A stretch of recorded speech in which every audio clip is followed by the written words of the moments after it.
Assalamualaikum warahmatullahi wabarakatuh. Hai, apa kabar? Semoga sehat dan juga happy selalu. Dan semoga hal-hal baik selalu menghampiri kita. Amin. Kisah kali ini datang dari Indonesia. Seorang wanita yang dihilangkan nyawanya oleh suaminya sendiri di Kamboja. Dan gimana kisah selengkapnya? Sebelum lanjut, aku mau ngingetin kalau kisah ini bukan dari karangan aku. Informasinya ada di media. Kalian mau baca langsung juga monggo silahkan. Dan kalau mager bacanya ya udah duduk manis aja. Simak videonya sampai habis.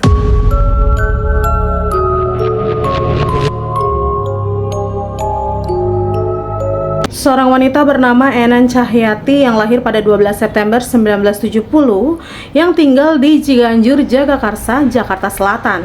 Enan ini tumbuh dengan keluarga yang baik dan juga finansial yang bisa dibilang cukup.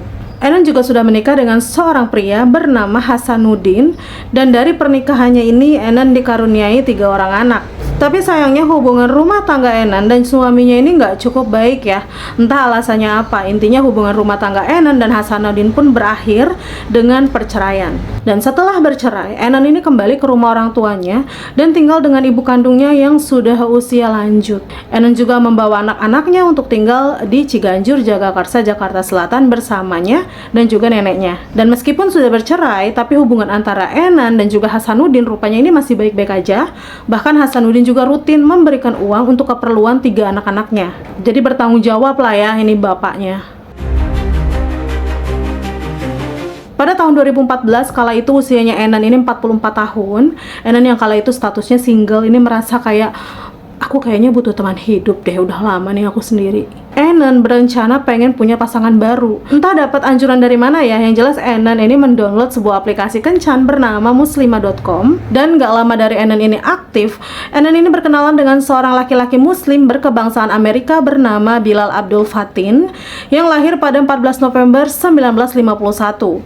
Tapi si Bilal ini gak jujur sama usianya. Saat itu usia Bilal ini udah kepala 6, tapi Bilal bilang ke Enan ini usianya itu 46 tahun. Sebenarnya Bilal ini bisa dibilang problematik ya, karena saat berkenalan dengan Enan, Bilal ini nggak jelas. Bilal ini udah ada di Indonesia entah berapa lama, tapi saat berkenalan sama Enan, Bilal ini ngaku masih di Amerika. Bilal juga ada di Indonesia bukan urusan bisnis atau apapun, tapi Bilal dalam pelarian dari Amerika karena punya sebuah masalah di negaranya. Bisa dibilang dia ini kabur lah ya si Bilal. Tapi saat itu Enan ini nggak tahu. Yang Enan tahu Bilal adalah seorang muslim dan juga orang yang baik. Bahkan gak sulit nih buat Enan ini untuk jatuh cinta sama Bilal, meskipun mereka ini belum pernah ketemu. Hingga suatu hari, Bilal ini ngajak Enan untuk ketemu di salah satu hotel di Sarinah, Jakarta Pusat, yang diketahui Bilal memang sedang menginap di hotel tersebut. Enan pun setuju untuk bertemu dengan Bilal. Setibanya Enan di hotel, Bilal ini ngajak Enan masuk ke dalam kamarnya, yang awalnya Enan ini menolak karena Enan ini bilang bahwa dia ini nggak bisa pulang terlalu malam. Tapi Bilal ini terus membujuk Enan untuk masuk dan ngobrol dulu aja, mumpung kamu itu ada di sini. Akhirnya Enan pun nurut ya, ia masuk dan juga ngobrol-ngobrol. Saat lagi ngobrol-ngobrol, tiba-tiba Bilal ini bilang, mau nggak kamu nikah sama aku? Langsung nih diajak nikah si Enan. Enan bingung kan, perasaannya ini nggak karuan, dia juga nggak bisa jawab apa-apa. Bilal juga bilang kalau sebenarnya dia ini udah nikah siri juga dengan wanita Indonesia lain yang disebut namanya Vera. Dengar itu, Enan dengan tegas menolak. Mendengar penolakan dari Enan, Bilal ini tiba-tiba bentak-bentak Enan dan langsung ngusir. Jadi malam-malam Enan ini diusir dan pulang ke rumahnya. Dari pertemuannya itu, Enan dan Bilal ini udah putus komunikasi ya. Jadi Enan melanjutkan aktivitasnya seperti biasa, dan juga mungkin Bilal juga melanjutkan aktivitasnya seperti biasa. Ya jelas lah ya, kalau aku udah aku blokir, udah aku hapus dari memoriku, dan udah aku blacklist. Siapa juga yang mau dibentak-bentak ya nggak sih? Udah selesai ceritanya, gitu aja. Rupanya hubungan antara Enan dan juga Bilal ini gak berakhir sampai sini aja ya. Jadi masih panjang. Kalau mau ngambil kopi, mau pipis dulu, mau ambil cemilan, mau beli udut dulu, buruan. Ceritanya masih panjang. 1 minggu setelah Enan ini diusir ya, si Bilal tiba-tiba aja Bilal menghubungi Enan lagi. Untuk apa? Untuk minta bantuan. Rupanya Bilal ini lagi ditangkap polisi karena ya si Vera, istrinya Bilal ini melapor ke polisi atas KDRT yang dialaminya, dan Bilal ini langsung ditangkap. Bahkan saking parahnya kekerasan yang dialami Vera, pengadilan pun menjatuhkan hukuman 7 tahun penjara untuk Bilal. Entah apa yang dikatakan Bilal ke Enan. Enan ini bukannya mengabaikan Bilal, Enan ini justru simpatik sama Bilal. Bahkan Enan rutin bolak-balik penjara untuk jenguk Bilal dan bawain makanan untuk Bilal. Dan gak sampai di situ ya, saking baiknya ibu Enan ya, ia rela pinjam uang kemana-mana untuk bisa nebus Bilal. Karena Enan ini diberitahu setelah 3 tahun Bilal menjalani hukuman, Bilal ini akan dapat bebas bersyarat jika membayar uang tersebutlah, sejumlah uang ya. Ditambah lagi Bilal juga harus menikah dengan warga Indonesia jika mau dapat bebas bersyarat. Jadi bisa dibilang kayak penjamin lah ya, intinya harus ada yang jamin. Berbulan-bulan Enan rutin menjenguk Bilal di penjara ya, sampai pada suatu hari di tahun 2015 Enan ini memberitahu ke orang tua dan juga anak-anaknya untuk bisa menikah dengan Bilal. Bahkan mantan suaminya Hasanuddin ini sampai ngira kalau Enan ini mau nikah sama Bilal mungkin karena hartanya. Padahal mah ya boro-boro harta, pekerjaan aja Bilal nggak punya. Keluarga tentu aja ragu ya atas keputusannya Enan. Tapi meskipun sudah diingatkan, Enan ini tetap mantap untuk nikah dengan Bilal. Singkat cerita, Enan dan Bilal benar-benar melangsungkan pernikahan di penjara. Nikah siri mereka. Orang tuanya Enan ya, ibunya ini juga nggak banyak komentar lagi atas keputusan anaknya. Ya udahlah, itu pilihanmu, batin ibunya ya. Anak-anak Enan juga bingung karena Enan ini nikah tanpa persetujuan dari mereka. Meskipun ya sebelumnya Enan udah pernah bilang, tapi kan Enan tidak minta persetujuan seperti itu. Setelah menikah, Enan dan Bilal tentu aja terpisah karena Bilal masih menjalani hukumannya di penjara. Tapi di sini Bilal mulai nunjukin sikap aslinya ke Enan. Enan ini sering dimarah-marahi, dibentak hanya karena cemburu yang nggak jelas. Jadi Enan ini dituduh ketemu sama pria lain di belakangnya Bilal selama Bilal ini di penjara. Kan kayak anjing loh. Nggak tahu ya apa emang orangnya ini curigaan atau gimana ya. Kayaknya kalau Bilal ini nggak bikin masalah, hidupnya kayaknya kayak nggak tenang gitu si Bilal. Karena meskipun udah dijelasin sama Enan kalau dia ini nggak selingkuh, makin naik pitam si Bilal, makin dimaki-maki Enan ya. Bahkan Bilal bilang kalau Enan ini nggak hormat sama suami. Meskipun dari awal menikah sama Bilal, Enan ini sering diperlakukan kasar ya, tapi nggak tahu kenapa Enan masih tetap aja setia sama Bilal. Enan juga nurut aja, nggak keluar rumah kecuali jenguk Bilal. Kalau aku udah kutinggalkan, busuk aja kaulah di penjara sana. Kayak gerem banget. Singkat cerita, di tahun 2017 setelah kurang lebih 3 tahun di penjara, Bilal akhirnya bebas bersyarat. Enan yang sangat menyambut Bilal dan membawa Bilal juga untuk tinggal di rumah orang tuanya di Jagakarsa ini tentu aja senang. Di sana Bilal dipertemukan juga dengan ibu dan 3 anaknya Enan. Enan ini berpikir mungkin aja Bilal ini akan berubah. Tapi itu hanya harapan karena Bilal nggak sama sekali berubah. Dia tetap aja temperamen sama Enan. Bilal nggak peduli nih, ada ibunya Enan, ada anak-anaknya Enan. Kalau dia marah ya udah marah, main bentak-bentak aja gitu di depan orang tuanya dan juga di depan anak-anaknya. Nggak kebayang aku perasaan ibunya ini gimana ya. Anakku yang aku sayang-sayang, aku rawat-rawat dari kecil kok dibentak-bentak orang lain depanku gitu. Bahkan Bilal nggak cuma bentak-bentak aja, Bilal udah mulai berani main fisik ya seiring berjalannya waktu. Bilal juga sengaja memanipulasi Enan untuk menjauhi keluarganya. Hal ini juga dirasakan oleh anak-anaknya karena sikap Enan ini udah mulai berubah menjadi pendiam dan juga dingin. Sikapnya dingin.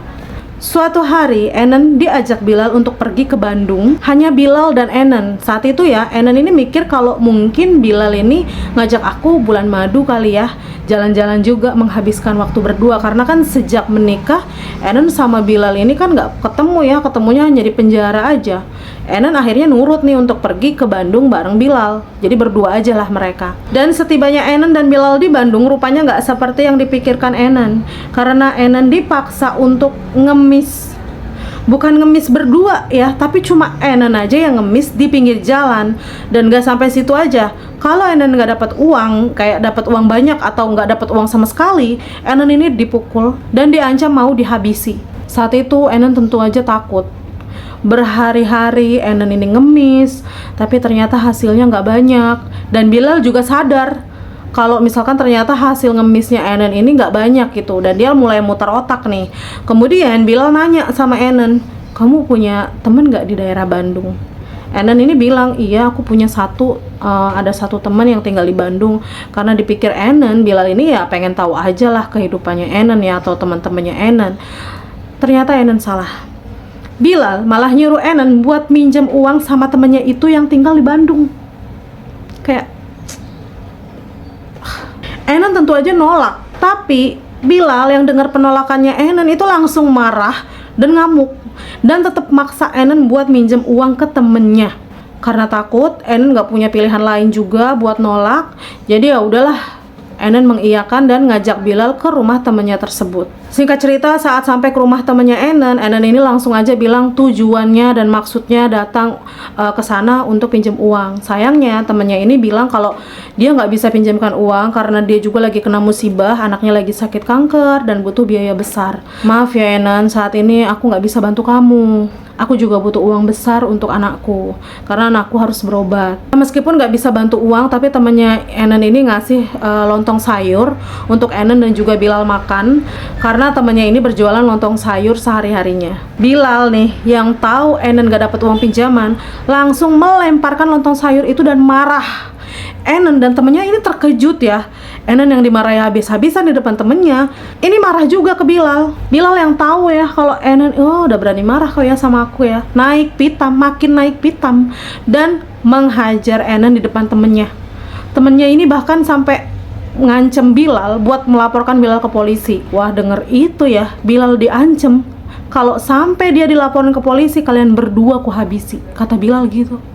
Setelah itu Bilal langsung narik tangan Enen untuk pergi dan mereka pulang ke Jakarta saat itu juga. Dan sampai di Jakarta, Enen ternyata sakit. Kondisinya itu memprihatinkan, badannya panas dan warna kulitnya juga kayak berubah lebih kuning. Anak-anaknya yang lihat Enen ya, ibunya ini langsung membawa Enen ke rumah sakit. Bahkan Enen ini sempat dipindahkan ke rumah sakit lain karena kondisinya yang tidak membaik. Setelah itu keluarga besar mulai berkumpul untuk membahas kondisinya Enen. Keluarga akhirnya langsung ngusir Bilal karena dianggap biang dari masalah. Setelah membaik ya, Enen mulai menceritakan semua yang dilakukan Bilal saat di Bandung. Tapi ini posisinya Enen masih di rumah sakit. Keluarga tentu aja terkejut ya mendengar kalau Enen itu ternyata di Bandung disuruh ngemis. Itu juga sempat kesel dan emosi ya kan. Siapa sih yang gak emosi ya Allah. Ibu kalian gitu disuruh ngemis sama bapak sambung kalian gitu kan. Kayak beberapa hari kemudian Bilal datang ke rumah sakit untuk jenguk Enen. Di sana Bilal minta maaf atas perbuatannya dan meminta Enen ini buat kembali lagi sama Bilal. Keluarga besar yang denger itu, wah marah dan mau ngusir Bilal lagi. Tapi entah kenapa ya, yang ada di pikirannya Enen justru mau ngasih kesempatan Bilal lagi buat memperbaiki hubungan mereka. Dengar keputusan Enen, keluarga nggak bisa berkata-kata lagi. Sampai tiba saat Enen ini udah sembuh dan boleh pulang ke rumah. Kala itu mereka ini habis sholat berjamaah, tapi si Bilal ini tiba-tiba aja, nampar Enen dengan keras sampai rahangnya patah. Lihat Enen kesakitan ya di lantai, Bilal malah pergi gitu aja ninggalin Enen. Gak lama anak-anaknya datang dan nolong Enen. Bahkan anaknya ini maksa Enen, udah bu pisah aja sama Bilal. Tapi Enen nolak. Enen yakin suatu hari nanti Bilal pasti berubah. Aduh, udah deh ya, yang kayak gini-gini nih jangan dicontoh ya. Kalau memang udah dari awal ada kekerasan, udah beneran udah gitu, udahan. Suatu hari nanti bisa berubah. Udah, mau berubahnya kapan mending udah sebelum hal-hal yang tidak diinginkan terjadi.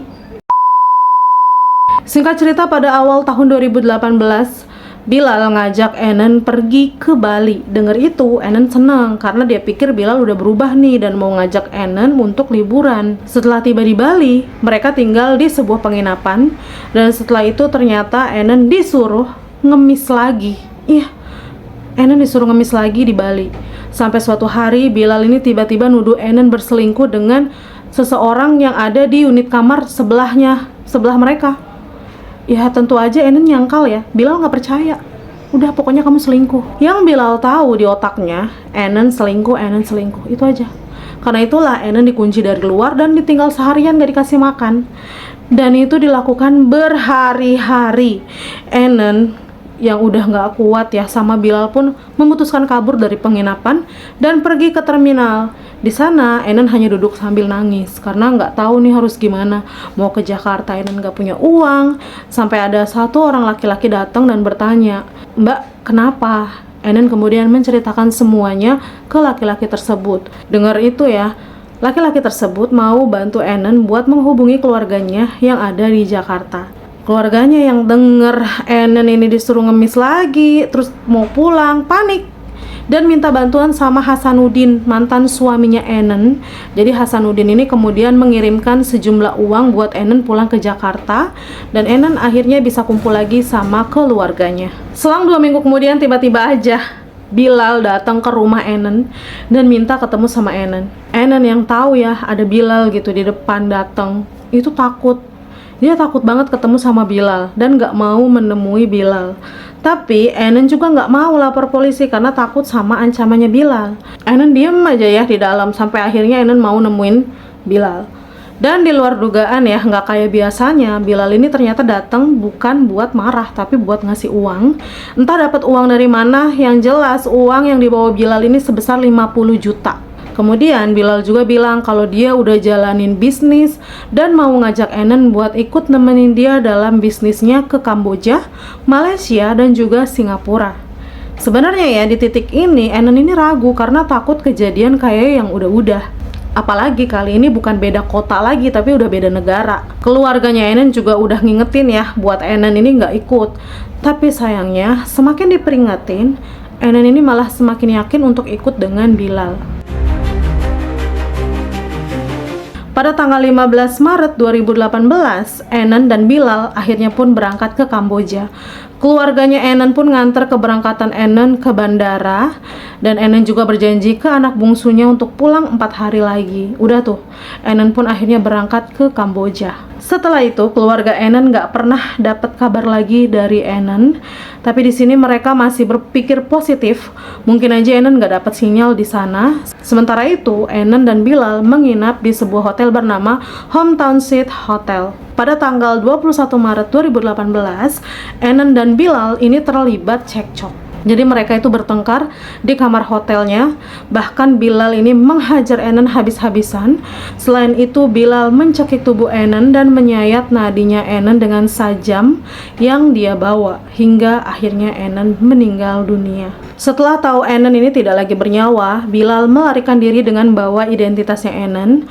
Lalu singkat cerita, 3 hari kemudian, tepatnya pada tanggal 25 Maret 2018, petugas hotel datang ke kamar Enen dan juga Bilal untuk membersihkan kamar hotel karena batas waktu menginap mereka juga udah habis. Saat kamar dibuka oleh petugas sangat kaget melihat jasadnya Enen tergeletak di kamar dengan bau yang menyengat. Kemudian petugas lainnya pun langsung mendatangi kamar Enen dan juga langsung melaporkan kejadian tersebut ke polisi. Nggak lama, polisi pun datang dan langsung melakukan penyelidikan. Tubuh Enen pun dibawa ke rumah sakit untuk diotopsi. Awalnya, petugas kesulitan mengidentifikasi jasadnya Enen karena tidak adanya identitas, dan kondisi jasad juga sudah mulai membusuk. Tapi sepertinya Enen ini emang punya firasat buruk karena petugas forensik menemukan fotokopian KTP-nya Enen di saku bajunya. Dan dari sinilah petugas mengetahui bahwa jasad tersebut adalah Enen Cahyati, kewarganegaraan Indonesia, yang akhirnya dirilis kepolisian Kamboja. Saat itu beritanya ini juga viral di Kamboja, dan kedutaan Indonesia pun menghubungi keluarganya Enen dan memberitahu keadaannya Enen. Keluarga yang mendengar kabar tersebut tentu aja kaget dan juga berduka. Keluarga juga berharap jenazah Enen bisa dipulangkan ke Indonesia dan dimakamkan di Indonesia. Tapi sayangnya biaya untuk memulangkan jenazah Enen ini cukup besar, dan kala itu keluarga belum bisa memulangkan Enen. Sampai pada tanggal 28 Maret 2018, dan atas persetujuan keluarga, Enen akhirnya dimakamkan secara agama Islam di Komplek Masjid Al-Akbar, Klang Blek, Provinsi Kandal, sekitar 33 km dari Phnom Penh. Jam setengah 1 siang waktu Kamboja. Dan pelakunya ya, Bilal, sampai saat ini belum juga ditemukan dan statusnya masih buron. Keluarga tentu aja masih berharap kasus Enen masih menjadi perhatian publik agar bisa tertangkap ya pelakunya si Bilal. Gimana menurut kalian? Meskipun aku jujur ya kesel juga sama Ibu Enen ya, maaf karena udah dijahatin berkali-kali tapi masih mau balik lagi sama Bilal. Tapi perbuatan dajal Bilal ini tentu aja nggak dibenarkan. Kita harus tahu ya, di sini Enen adalah korban. Dari kasus ini pasti yang paling menyesal adalah keluarga yang nggak bisa memujuk Ibu Enen untuk nggak pergi. Tapi ya gimana lagi, nasi udah jadi bubur. Semoga pelakunya bisa cepat tertangkap dan dihukum atas perbuatannya. Terima kasih ya udah nonton. Mohon maaf kalau banyak banget suara-suara yang masuk ke video. Sampai ketemu lagi di video selanjutnya dan assalamualaikum warahmatullahi wabarakatuh. Bye.